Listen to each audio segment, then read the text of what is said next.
Hello, hi everyone, કેમ છો બધા? Welcome to my channel. આજે આપણે એક સરસ મજાની ફરાળી રેસીપી બનાવવાની છે. આજે આપણે રામનવમી સ્પેશિયલ ચીકુ અને મખાનાની ફરાળી બરફી બનાવવાની છે, જે એકદમ હેલ્ધી છે અને ગ્લુટન ફ્રી અને સુગર ફ્રી છે.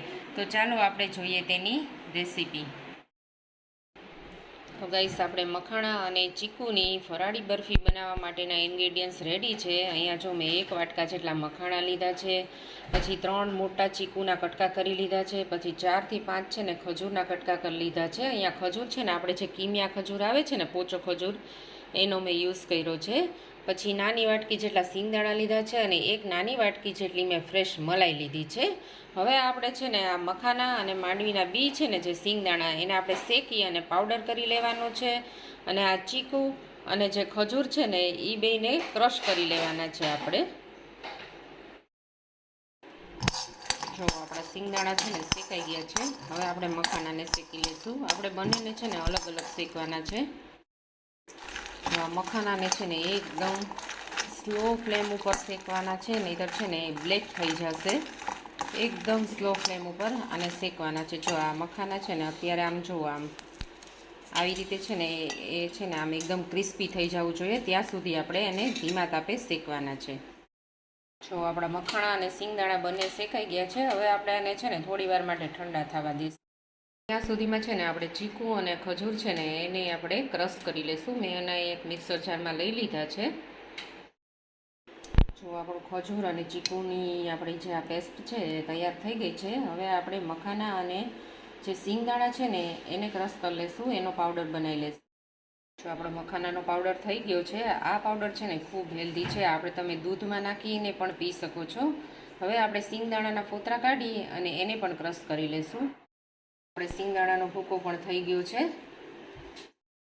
જો હવે છે ને મેં એક પેનમાં છે ને આ ખજૂર અને જે આ ચીકુનો પલ્પ છે ને એ આમાં લઈ લીધું છે ધીમા તાપે. હવે આ જો આ મલાઈ છે ને, જે દૂધની ફ્રેશ મલાઈ, એ આપણે આમાં એડ કરી દઈશું.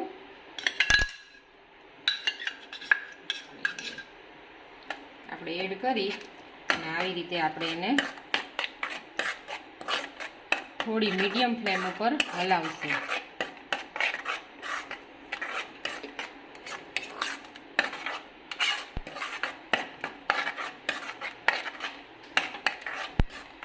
ફ્લેમ છે ને બહુ ફાસ્ટ પણ નહીં રાખવાની અને બહુ ધીમી પણ નહીં રાખવાની. મીડિયમ ફ્લેમ ઉપર આપણે આને હલાવશું.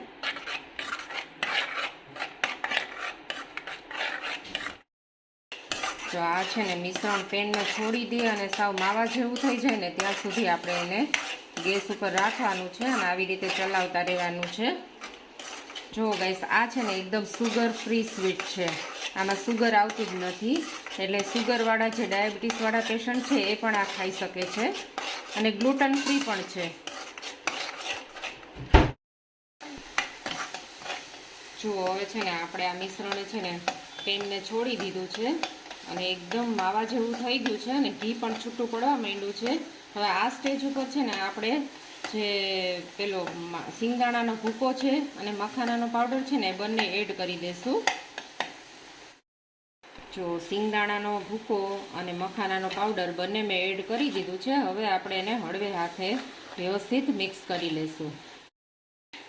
જો હવે છે ને મસ્ત મજાનું આપણું બરફી માટેનું ટેક્સચર રેડી થઈ ગયું છે, મિક્સ થઈ ગયું છે. હવે આપણે એને ગ્રીસ કરેલી પ્લેટમાં ઢાળી દઈશું.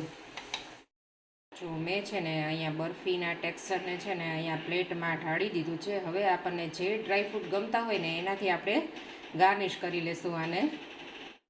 જો મેં છે ને અહીંયા કાજુના ટુકડાથી બરફીને ગાર્નિશ કરી લીધી છે. હવે આપણે એને છે ને 15-20 મિનિટ સુધી ઠંડુ થવા દઈશું. પછી આપણે છે ને આના પીસ પાડીશું. ગાઈસ, મેં છે ને આ બરફી ઠંડી થઈ ગઈ હતી, પછી મેં એના પીસ પાડી લીધા છે. મસ્ત મજાની દેખાય છે.